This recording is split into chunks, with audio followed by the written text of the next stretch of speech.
Hello বন্ধুরা, আমি মিতা। আমার চ্যানেলে আপনাদের সবাইকে স্বাগত জানাই। আজকে আমি সেদ্ধ ডিম আর দুধ দিয়ে মালাই ক্ষীরের রেসিপি আপনাদের সঙ্গে শেয়ার করব। আশা রাখছি আপনাদের ভালো লাগবে। তাই বন্ধুরা, আমি কিভাবে মালাই ক্ষীর বানিয়েছি দেখে নেওয়া যাক আজকের আমার ভিডিওতে। এখানে আমি 6টা সেদ্ধ ডিম নিয়েছি। আর বন্ধুরা, ডিমটাকে এখানে এই মালাই ক্ষীর বানানোর জন্য একদম হার্ড বয়েল করে সেদ্ধ করে নিতে হবে। আমি 6টা ডিম আগে থেকে একদম পুরোপুরি সেদ্ধ করে নিয়েছি, তারপর খোসাটাকে ছাড়িয়ে নিয়েছি। আর 1 লিটার দুধের জন্য এখানে 6টা ডিম সেদ্ধ হলে এখানে ডিম দুধের মালাই ক্ষীরটা একদম পারফেক্ট হবে। এরপর ডিমটাকে আমি 2 টুকরো করে কেটে নিয়ে ডিমের সাদা অংশ আর কুসুমটাকে আলাদা করে নিতে হবে। আর বন্ধুদেরকে আবারও বলছি, এখানে ডিমটাকে একদম পুরোপুরি হার্ড বয়েল করে সেদ্ধ করে নিতে হবে আর এই ডিম আর দুধের মালাই ক্ষীরটা বানানোর জন্য। তাই বন্ধুরা, ভিডিওটি স্কিপ না করে পুরো ভিডিওটি দেখার অনুরোধ রইল। আর বন্ধুদের কাছে একটা বিশেষ অনুরোধ, বন্ধুরা ভিডিওটি দেখতে দেখতে অবশ্যই আপনাদের একটা মূল্যবান লাইক করে দেবেন। দেখুন, এখানে আমি ডিমের সাদা অংশ আর কুসুমটাকে এরপর আলাদা করে নেব। আর এখানে ডিম দুধের মালাই ক্ষীর বানানোর জন্য ডিমটাকে একদম হার্ড বয়েল করে সেদ্ধ করে নিতে হবে।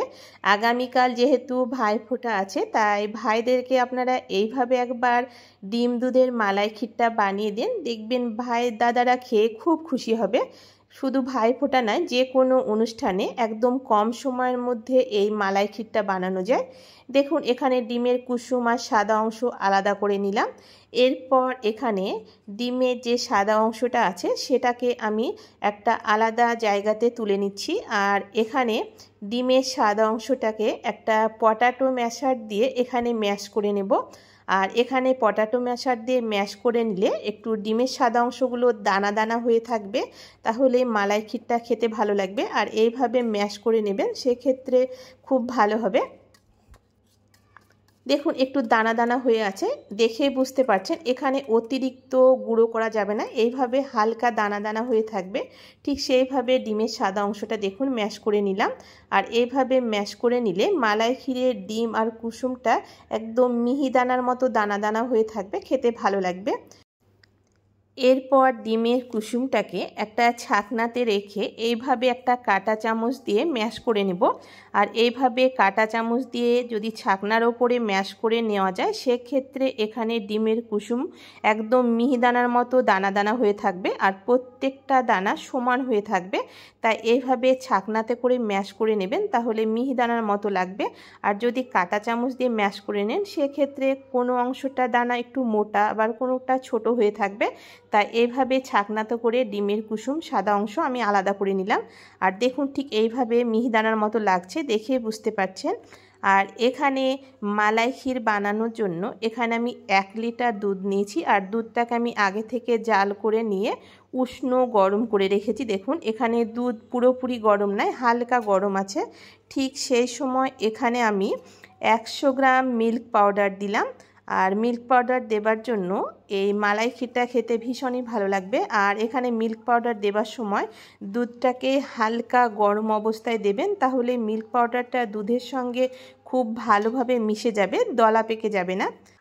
গ্যাসের ফ্লেমটা মিডিয়ামে রেখে এখানে মিনিট 5-6 এখানে দুধটাকে জাল করে নেব। আর এখানে একটা খুব সুন্দর ফ্লেভারের জন্য এখানে 2টো তেজপাতা আর 4টে থেতো করা এলাচ দিলাম। আর এলাচ তেজপাতা দেবার পর এখানে জাল করে নেব। আর বন্ধুরা, আমার চ্যানেলে নতুন বন্ধু হয়ে থাকলে চ্যানেলটিকে সাবস্ক্রাইব করে আমার পাশে থাকার অনুরোধ রইল।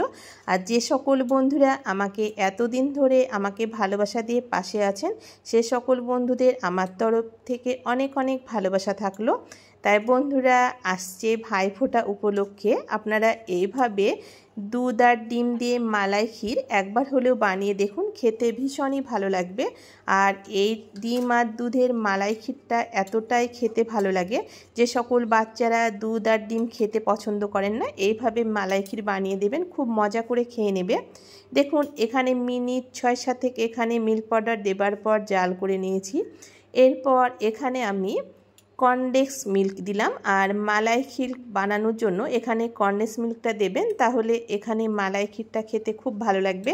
চিনি দিলে এখানে অতটা ভালো লাগবে না, কিন্তু আপনাদের হাতের কাছে যদি কনডেন্স মিল্ক না থাকে সেক্ষেত্রে এখানে চিনি দিয়েও এখানে মালাই ক্ষীরটা বানিয়ে নিতে পারেন, কিন্তু কনডেন্স মিল্ক দিলে এখানে টেস্টটা বেশি ভালো আসবে।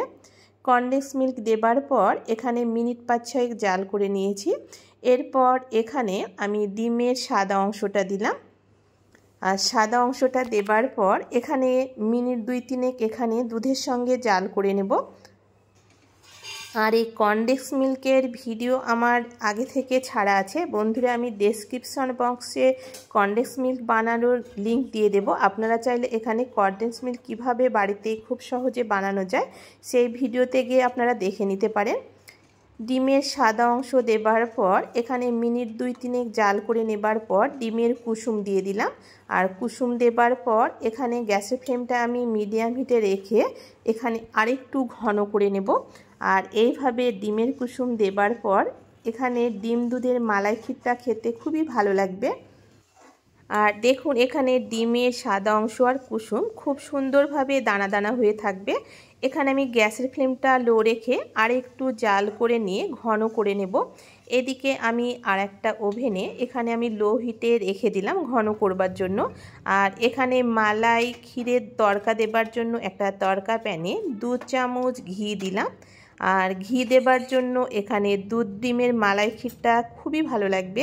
2 চামচ ঘি দেবার পর এখানে আমি 6-7টা কাজু বাদাম কুচি করে নিয়েছি আর নিয়েছি কাঠবাদাম। গ্যাসের ফ্লেমটা মিডিয়াম টু লো হিটে রেখে এখানে 1 মিনিট থেকে 1.5 মিনিট কাজু বাদাম আর কাঠবাদাম ঘিয়ের সঙ্গে হালকা করে ভেজে নেব। আর লো হিটে দেখুন এখানে হালকা করে ভেজে নিয়েছি। আর অতিরিক্ত এখানে বাদাম ভাজবেন না, সেক্ষেত্রে এখানে মালাই ক্ষীরটা খেতে ভালো লাগবে না। কাঠবাদাম আর কাজু বাদাম এখানে হালকা করে ভেজে নেবার পর কিশমিশ দিলাম। আর কিশমিশটা যেহেতু তাড়াতাড়ি ভাজা হয়ে যায় তাই হালকা কাঠবাদাম আর কাজু বাদাম ভেজে নেবার পর গ্যাসের ফ্লেমটা বন্ধ করে দিলাম। আর গরম ঘিয়ের সঙ্গে এইভাবে কিশমিশটা খুব সুন্দরভাবে ভাজা হয়ে যাবে। আর এখানে দেখুন ভেজে নেবার পর এখানে গরম অবস্থায় এখানে আমি ডিম আর দুধের ক্ষীরের মধ্যে দিয়ে দেব। আর এই ঘি তড়কা দেবার জন্য এখানে ডিম দুধের মালাই ক্ষীরটা খেতে খুবই ভালো লাগবে। আর দেখুন এখানে ক্ষীরের ঘনত্বটা ঠিক এই রকম রাখবেন, এর চাইতে ঘন করলে ভালো লাগবে না।